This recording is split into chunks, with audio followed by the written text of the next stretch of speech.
Turbo directed by Vysakh, അതിൻ്റെ writer Midhun Manuel Thomas. After Ozler പുള്ളി direct ചെയ്തതാണ്.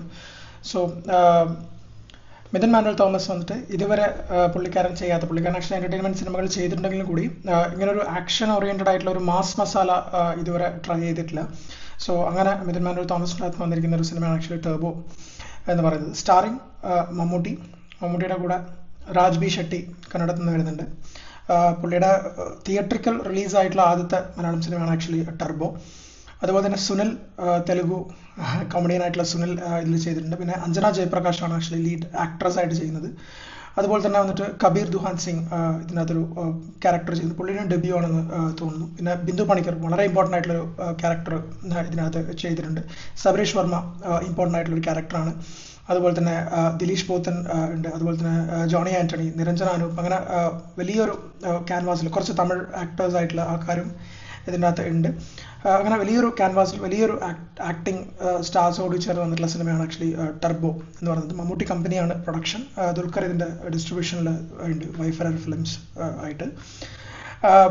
വൈശാഖ് ഡയറക്ടർ, നമുക്കറിയാം മുലുമുരുകൻ പോലൊരു സിനിമ തന്നു. അതിനുശേഷം വന്നിട്ട് പിന്നെ ഒരു സീരീസ് ഓഫ് സിനിമകൾ എടുത്തു നോക്കിയാൽ എവിടെയാണ് ആക്ച്വലി ഓഡിയൻസിൻ്റെ പൾസ് എന്ന് മനസ്സിലാക്കാൻ പറ്റാത്തൊരു വൈശാഖിനെ നമുക്ക് കാണാൻ പറ്റും. ലാസ്റ്റ് ഇറങ്ങിയ മോൺസ്റ്റർ അടക്കം.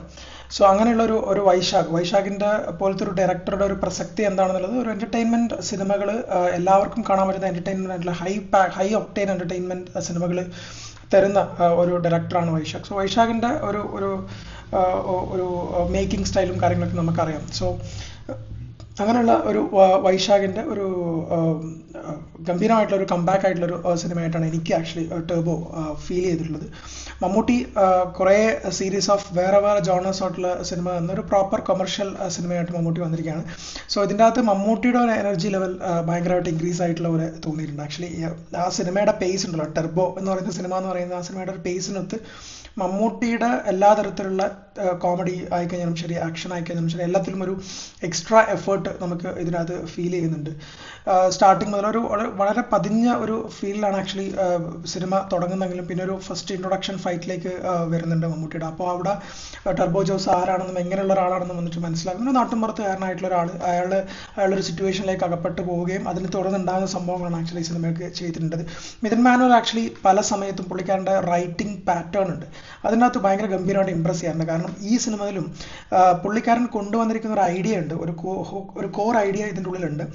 അതിൻ്റെ മുകളിൽ വന്നിട്ട് പുള്ളിക്കാരൻ കണക്ട് ചെയ്തിരിക്കുന്ന ഡോട്ട്സ് ഉണ്ട്, പല ഡോട്ട്സ്. അതായത് നമ്മളിപ്പോൾ ഒരു സിനിമ സ്റ്റാർട്ട് ടു എൻഡിലേക്ക് കണ്ടതിന് ശേഷം നമ്മൾ ചിന്തിക്കുന്ന പല ഡോട്ടുകളുണ്ട് പുള്ളിക്ക്. അതായത് അത് ഒരു കൊമേഴ്ഷ്യൽ സിനിമയ്ക്ക് ആ ലൂപ്പ് ഹോൾസ് അടക്കുക എന്നുള്ളത് എത്രത്തോളം ഇമ്പോർട്ടൻ്റ് ആണെന്നുള്ളത് അത് മിഥുൻ മാനുവൽ നന്നായിട്ട് അറിയാം. സോ അതുകൊണ്ട് തന്നെ വന്നിട്ട് ഓരോ ക്യാരക്ടർ വരുന്നതും ഓരോ ക്യാരക്ടേഴ്സ്, അതായത് ഒരു 10-15 മിനിറ്റ് കഴിഞ്ഞ ശേഷം വരുന്ന മമ്മൂട്ടി കാണുന്നതും സിനിമയിൽ വരുന്ന എല്ലാ ക്യാരക്ടേഴ്സിനും അതിൻ്റെതായിട്ടുള്ള ഇമ്പോർട്ടൻസ് കൊടുക്കാൻ വേണ്ടിയിട്ട് ആക്ച്വലി മിഥുൻ മാനുവൽ തോമസിന് പറ്റിയിട്ടുണ്ട്. ഒരു കൊമേഴ്ഷ്യൽ സബ്ജക്റ്റ് ആദ്യമായിട്ട്, ഹ്യൂജ് കൊമേഴ്ഷ്യൽ ആദ്യമായിട്ട് ട്രൈ ചെയ്യുന്ന ഒരു റൈറ്റർ അങ്ങനെ ചെയ്യുമ്പോൾ അത് ഭയങ്കര പ്ലീസിങ് ആയിട്ട് തോന്നി. കാരണം മിഥുൻ മാനുവൽ തോമസിനെ പോലുള്ള ഡയറക്ടേഴ്സാണ്, പോലത്തുള്ള റൈറ്റേഴ്സാണ് എല്ലാ ടൈപ്പ് ഓഫ് സിനിമകളും എഴുതാൻ പറ്റുന്ന ചുരുക്കം ചില റൈറ്റേഴ്സ് നമുക്കിപ്പോൾ ഉള്ളത്.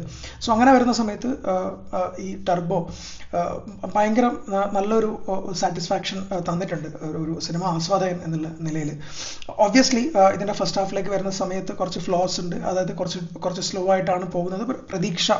അമിതമായിട്ടുള്ള പ്രതീക്ഷ വെച്ച് വന്നിട്ടുള്ള ഒരു ഫസ്റ്റ് ഹാഫ് വന്നിട്ട് കുറച്ചൊരു ലാഗും കാര്യങ്ങളൊക്കെ വരാനുള്ള സാധ്യത. എന്നാൽ പോലും പല സ്ഥലത്തും വന്നിട്ട് മമ്മൂട്ടി പുള്ളിയുടെ ഒരു ജസ്റ്റേഴ്സും കാര്യങ്ങളൊക്കെ വെച്ചിട്ട് അത് നന്നായിട്ട് ചെയ്യാൻ വേണ്ടിയിട്ട് പറ്റിയിട്ടുണ്ട്. ഇതിൻ്റെ വേറൊരു ഹൈലൈറ്റ് എന്ന് പറഞ്ഞാൽ രാജ് ബി ഷെട്ടിനെ പോലത്തെ ഒരാൾ ഇങ്ങനത്തെ ഒരു ക്യാരക്ടർ വന്ന് കമ്മിറ്റ് ചെയ്യുക എന്ന് പറയുമ്പോൾ തന്നെ ആ ക്യാരക്ടറിൻ്റെ വലുപ്പം എന്തായിരിക്കും നമുക്കറിയാം. സോ വില്ലനോളം ഹീറോയോളം ഈക്വൽ ആയിട്ടുള്ള ഒരു വില്ലൻ വരുമ്പോൾ ഒബ്വിയസ്ലി ആ കളത്തിനൊരു സ്ട്രോങ്നെസ് ഫീൽ ചെയ്യും. ആ സ്ട്രോങ്നെസ് ഇതിൻ്റെ അകത്ത് ഉണ്ട്.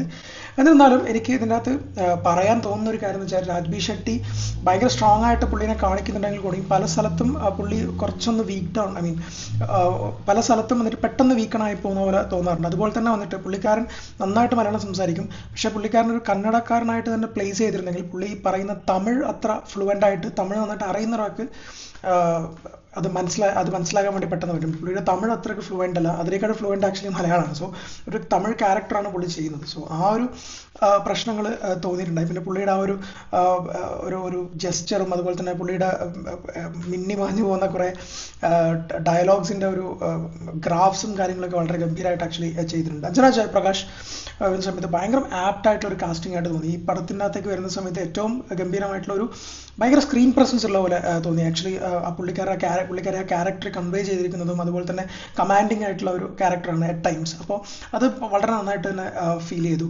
അതുപോലെ തന്നെ നമ്മുടെ സബരീഷ് വർമ്മയും ഇമ്പോർട്ടൻ്റ് ആയിട്ടുള്ള ക്യാരക്ടറാണ് ബിന്ദു പണിക്കർ. ബിന്ദു പണിക്കർ മമ്മൂട്ടിയുടെ അമ്മയായിട്ട് വരുന്ന സമയത്ത് പല സ്ഥലത്തും ബിന്ദു പണിക്കർ പുള്ളിക്കാരി ഭയങ്കരമായിട്ട് സ്കോർ ചെയ്യുന്നുണ്ട്. കാരണം ഈ കോമിക്സിൻ്റെ കാര്യങ്ങളൊക്കെ അങ്ങനെ അങ്ങനെ മിഥുൻ മേനോൻ എപ്പോഴും അപ്ഡേറ്റഡ് ആയിട്ട് നിൽക്കുന്ന ഒരു റൈറ്ററാണ്. കാരണം എല്ലാ ട്രെൻഡുകളും വളരെ അപ്ഡേറ്റഡ് ആയി നിൽക്കുന്ന ഒരു റൈറ്ററായിട്ട് ഫീൽ ചെയ്യാറുണ്ട്. സോ അത് ആക്ച്വലി ഈ സിനിമയിലേക്ക് വരുമ്പോഴും ഉണ്ട്.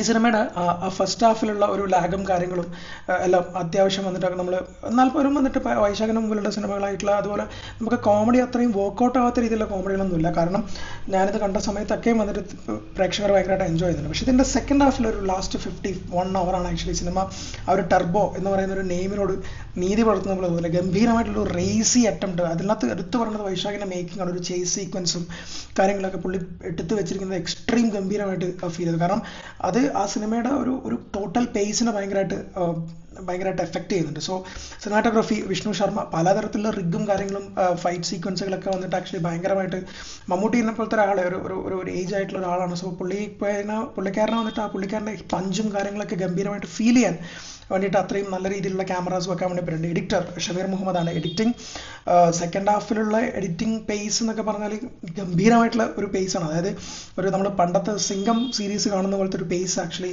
ഇതിന് ഷമീറിന് കൊടുക്കാൻ വേണ്ടി പറ്റുന്നുണ്ട്. മ്യൂസിക് ക്രിസ്റ്റോ സേവിയർ വന്നിട്ട് മമ്മൂട്ടിയുടെ മ്യൂസിക് ആയാലും ശരി, അതുപോലെ തന്നെ രാജ്വി ഷെട്ടിയുടെ മ്യൂസിക്കുകളായി കഴിഞ്ഞാലും ശരി, ഗംഭീരമായിട്ട് ചെയ്യാൻ വേണ്ടിയിട്ട് പല സ്ഥലത്തും വന്നിട്ട് എന്താ പറയുക, രാജ്വി ഷെട്ടിയുടെ മ്യൂസിക് മമ്മൂട്ടീൻ്റെ മേലെ എലിവേറ്റ് ചെയ്യുന്ന രീതിയിൽ പല ബാക്ക്ഗ്രൗണ്ട് സ്കോറുകളും ഗംഭീരമായിട്ട് ഫീൽ ചെയ്തിട്ടുണ്ട്. പാട്ട് ഉണ്ടായിരുന്നു, അത് ഗംഭീരമായിട്ട് തോന്നി. ഒരു മൂവ്മെൻറ്റും നമുക്ക് ഒരാളുടെ ലൈഫിൽ പെട്ടെന്ന് ഉണ്ടാകുന്ന ചേഞ്ചസും കാര്യങ്ങളും വന്നിട്ട് ഭയങ്കര ഒരു ബേസിലൊരു ഗംഭീരമായിട്ടുള്ള കഥയും അതുപോലെ തന്നെ വന്നിട്ട് ഗംഭീരമായിട്ടുള്ള സ്ക്രീൻ പ്ലേയും വെച്ചിട്ടുള്ള ഒരു സിനിമയായിട്ടാണ് ടർബോ എനിക്ക് ഫീൽ ചെയ്തിട്ടുള്ളത്. അതായത് നമ്മളൊരു ലോജിക്കൽ പരിപാടിയിലേക്കൊക്കെ പോവാതെ ആസ് ഒരു മൂവിയായിട്ട് നമ്മളിത് കാണുന്ന സമയത്ത് നമുക്കൊരു നല്ലൊരു എക്സ്പീരിയൻസ് നമുക്ക് ഈ സിനിമ തരുന്നുണ്ട്.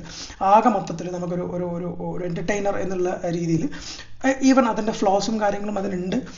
ചില സ്ഥലത്ത് ഇപ്പം ഭയങ്കരമായിട്ട് നമ്മൾ സൂക്ഷ്മിച്ചൊക്കെ നോക്കിക്കഴിഞ്ഞാൽ പല സ്ഥലത്തും ലോജിക്കൽ ലൂപ്പോൾസും അതുപോലെ തന്നെ വന്നിട്ട് ഫസ്റ്റ് ഹാഫിലുള്ള കാര്യങ്ങളൊക്കെ എന്തിനാണ് ഇത്രയും നീട്ടുന്നത് എന്നൊക്കെ തോന്നും. പക്ഷെ അത് ആ സിനിമയുടെ ടെംപ്ലേറ്റ് അങ്ങനെയാണ് മിഥുൻ മേനോൻ സെറ്റ് ചെയ്തിട്ടുള്ളതെന്നാണ് എനിക്ക് തോന്നുന്നത്. സോ അങ്ങനെയുള്ള ഒരു പെർസ്പെക്റ്റീവിലേക്ക് ആലോചിക്കുന്ന സമയത്തേക്ക് കംപ്ലീറ്റ്ലി പാക്ഡ് ആയിട്ടുള്ളൊരു സിനിമയായിട്ടാണ് എനിക്ക് തോന്നിയിട്ടുള്ളത്. നമുക്ക് എല്ലാവർക്കും അടിച്ചുപൊളിച്ച് കാണാൻ പറ്റുന്ന ഒരു തിയേറ്ററിക്കൽ മൊമെൻറ്റ്സ് തരുന്ന ഒരു സിനിമയായിട്ടാണ് ടർബോ എനിക്ക് ഫീൽ ചെയ്തിരിക്കുന്നത്. തീർച്ചയായും അങ്ങനത്തെ സിനിമകൾ നമുക്ക് വേണമല്ലോ. വൈശാഖിനെ പോലെ തന്നെ ഡയറക്ടേഴ്സ് അവിടെയാണ് ഇമ്പോർട്ടൻ്റ് ആയിട്ട് ഇരിക്കുന്നത് എന്നാണ് എനിക്ക് ഫീൽ ചെയ്തത്. കാരണം അത്രയും പേസി ആയിട്ടുള്ള അത്രയും മേക്കിംഗ് വേണ്ടുന്ന ഒരു ഡയറക്ടേഴ്സ് നമുക്ക് അപ്പോഴാണ് വേണ്ടത്. അല്ലാതെ വെറും നമുക്ക് ഒരു ഇത്തരത്തിലുള്ള ഒരു കണ്ടന്റ് ഓറിയൻറ്റഡ് അങ്ങനെയല്ലല്ലോ. ഒരു എൻ്റർടൈൻമെൻറ്റ് രീതിയിലുള്ള സിനിമകളും നമുക്ക് വേണം. അത്തരത്തിൽ നോക്കുമ്പോൾ മമ്മൂട്ടിയുടെ സെലക്ഷൻ പ്രോസസ്സ് ഭയങ്കര ഗംഭീരമായിട്ട് ഇപ്പോൾ വരുന്നുണ്ട്. പുള്ളി ഓൾവേസ് ഗംഭീരമാണ്. മമ്മൂട്ടിയൊക്കെ വന്നിട്ട് ഗംഭീരമായിട്ട് ചെയ്തിട്ടുണ്ട്. പുള്ളിയുടെ പ്രായത്തിന് മറന്നിട്ടുള്ള ഒരു എനർജി പുള്ളിക്കാരന് ഈ സിനിമയിനകത്ത് കിട്ടുന്നതായിട്ട് തോന്നിയിട്ടുണ്ട്. ഒരു റിച്ച്നെസ് ഹോൾ മൂവിയിൽ ഫീൽ ചെയ്യാൻ വേണ്ടി പറ്റുന്നുണ്ട്. ആകെ മൊത്തത്തിൽ ടർബോ എന്ന് പറയുന്നത് എന്നെ സംബന്ധിച്ചിടത്തോളം നമുക്ക് തിയേറ്ററിൽ അടിച്ചുപൊളിച്ച് കാണാൻ പറ്റുന്ന, ആൾക്കൂട്ടത്തിനിടയിൽ വെച്ചിട്ട് അടിച്ചുപൊളിച്ച് കാണാൻ പറ്റുന്ന ഒരു പക്ക ആക്ഷൻ ഫിലിമായിട്ടാണ് തോന്നിയിട്ടുള്ളത്. So do watch Turbo in theatres. By.